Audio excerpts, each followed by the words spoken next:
Kami adalah penjaga, tetapi juga sekelompok manusia menyedihkan yang terus-menerus berjuang melawan bahaya dan kegilaan. Koridor di luar jendela tertutup rapat, dindingnya sedingin es. Ruangan itu diterangi dengan lampu kuning terang, suara Dun Smith bergema, memberi pukulan demi pukulan ke hati Klein. Itu membuatnya kehilangan kata-kata untuk sementara. Dun menggelengkan kepalanya dan tersenyum ketika dia melihat Klein diam. Apakah kamu sangat kecewa? Beyonders tidak seperti yang kau bayangkan.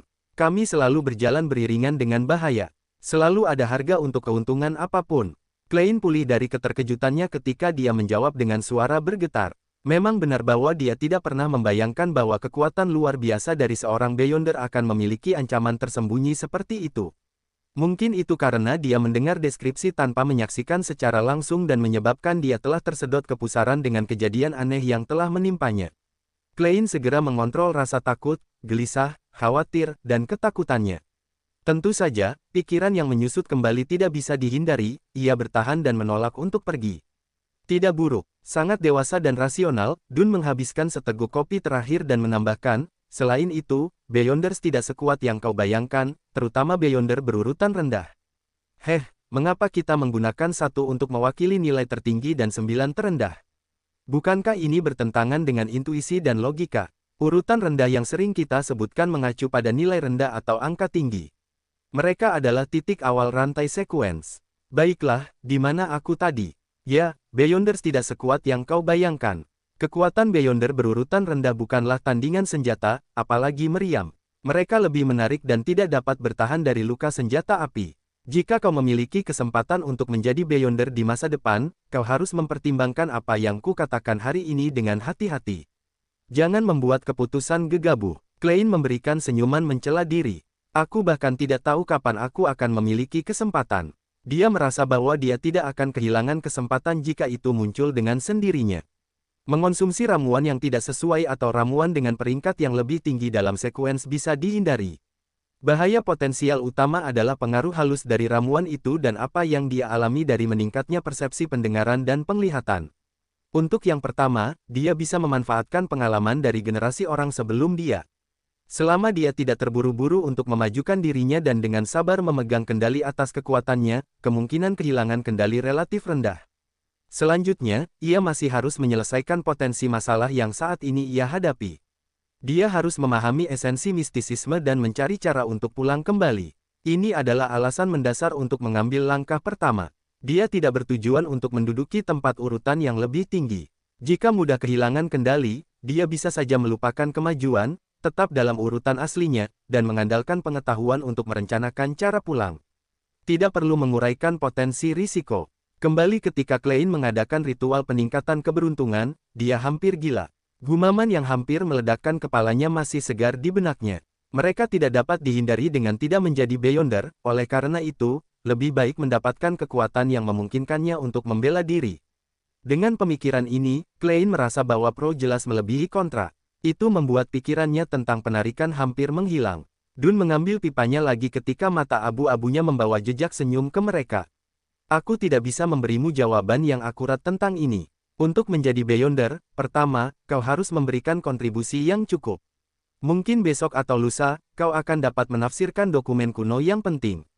Mungkin kau bisa memberi kami ide-ide berharga untuk salah satu kasus kami. Kedua, itu tergantung pada kebijakan atasan. Tidak ada yang bisa memastikan. Baiklah, aku percaya kau harus tahu sedikit tentang Beyonder sekarang. Di masa depan, jangan membuat keputusan terburu-buru.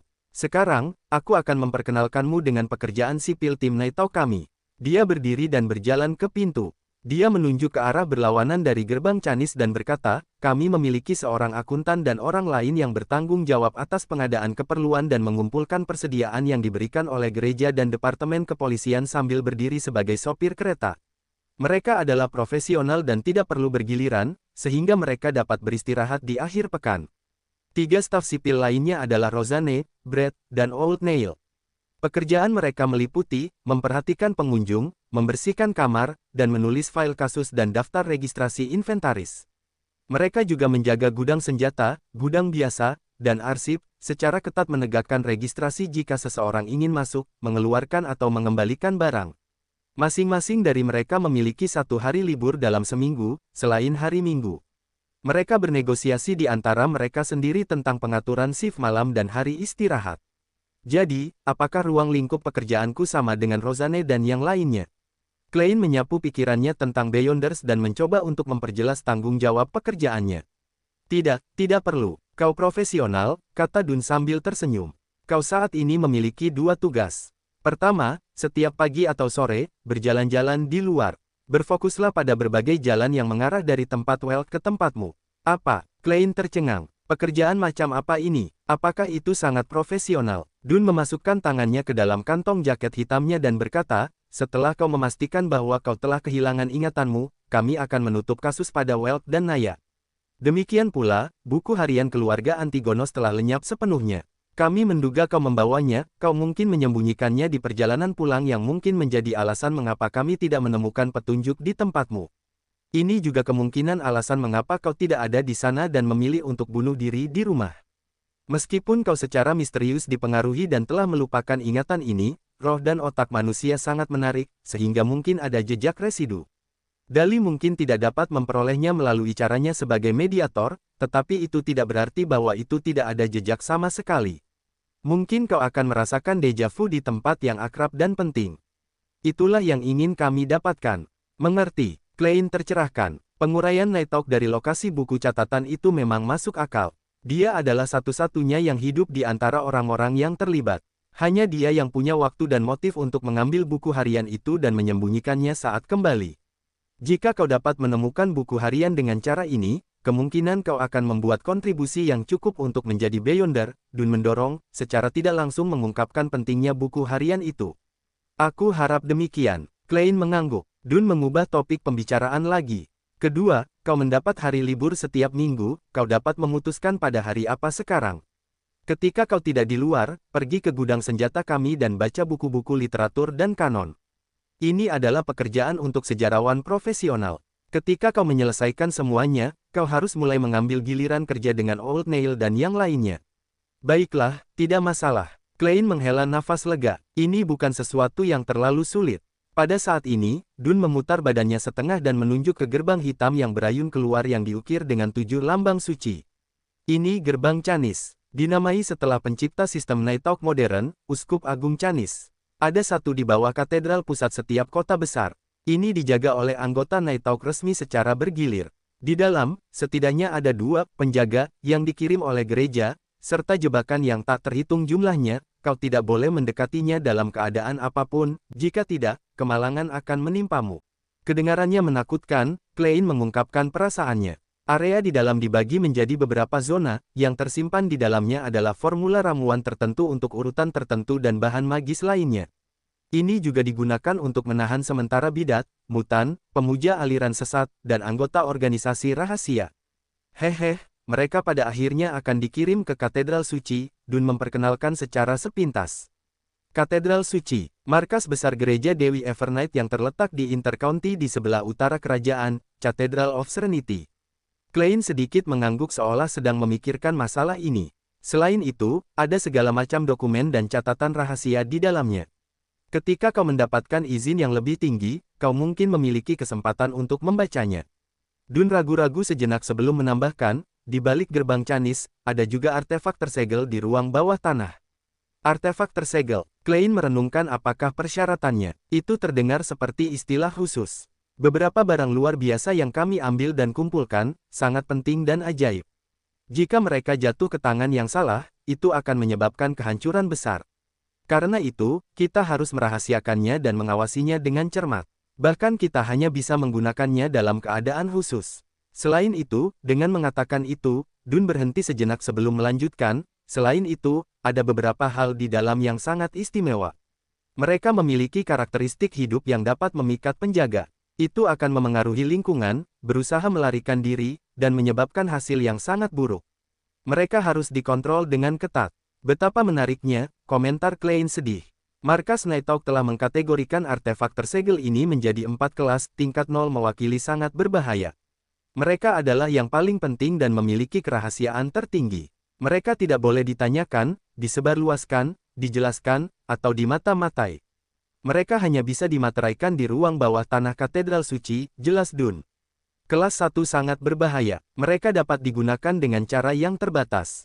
Izin keamanan mereka terbatas pada para uskup keuskupan atau diakon Night Hawk dan yang lebih tinggi. Katedral pusat markas keuskupan seperti Backlund dapat menyimpan 1 hingga 2 artefak. Sisanya akan diserahkan ke katedral suci.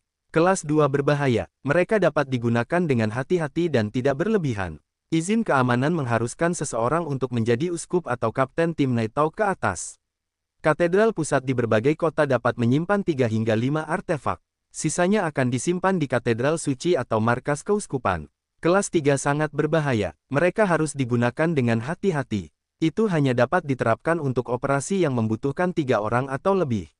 Izin keamanan mengharuskan seseorang untuk menjadi anggota resmi Night Hawk. Di masa depan, kau akan melihat dokumen yang sesuai. Melalui angka, kau dapat memahami apa yang mereka wakili. Misalnya, 2-125 berarti bahwa itu adalah artefak tertutup kelas berbahaya No. 125. Ketika Dun melanjutkan, dia tiba-tiba berbalik dan kembali ke kamarnya. Dia mengeluarkan selembar kertas dari bagian bawah laci. Ngomong-ngomong, lihat ini. 3 tahun lalu, seorang uskup agung yang baru diangkat kehilangan kendali. Untuk beberapa alasan yang tidak diketahui, dia menyerbu berbagai tingkat perlindungan dan menghilang secara misterius dengan artefak tersegel tingkat 0. Hafalkan foto ini. Jika kau menemukannya, jangan beritahu atau mengganggunya. Kembali untuk melaporkannya segera atau kemungkinan kau meninggal dalam menjalankan tugas adalah 1000%. Apa? Klein menerima selembar kertas. Tidak ada judul di sana, hanya foto hitam putih dengan beberapa baris kata. Ince Zhangwil, pria, 40 tahun, mantan uskup agung. Seorang gatekeeper yang gagal dalam promosinya dan dipikat oleh iblis dan rusak. Dia melarikan diri dengan artefak tersegel 008. Ciri-ciri khusus adalah, gambar itu menggambarkan Ince Zhangwil mengenakan jubah pendeta serba hitam dengan kancing di kedua sisi dan topi lembut. Rambutnya pirang gelap dan pupilnya begitu biru hingga hampir hitam. Hidungnya tinggi dan bibirnya tertutup rapat. Wajahnya seperti patung klasik tanpa kerutan. Karakteristik yang paling mencolok adalah bahwa ia buta di satu mata. Deskripsi tentangnya sangat rinci tetapi satu-satunya hal yang mendeskripsikan artefak tersegel adalah nama kodenya. Klein dengan jujur mengungkapkan kesan pertamanya. Itu sebabnya, karena itu memerlukan izin keamanan tertinggi. Pencarian untuk artefak tersegel nomor 008 hanya dijelaskan secara verbal dan tidak pernah ditulis dengan kata-kata. Meski begitu, uraiannya akan sedikit, kata Dun sambil menghela nafas. 008 tampaknya merupakan pena bulu yang umum, tetapi tidak perlu tinta untuk menulis. Itu saja, Dun tidak menyelami topik ini lebih dalam lagi. Dia menarik rantai emas di jaket hitamnya dan mengeluarkan arloji saku cantik dengan warna yang sama. Dia mengkliknya terbuka dan melirik sebelum menunjuk keluar. Aku sudah memberitahumu semua yang perlu kau ketahui. Pergi ke gudang senjata untuk menemukan Old Nail.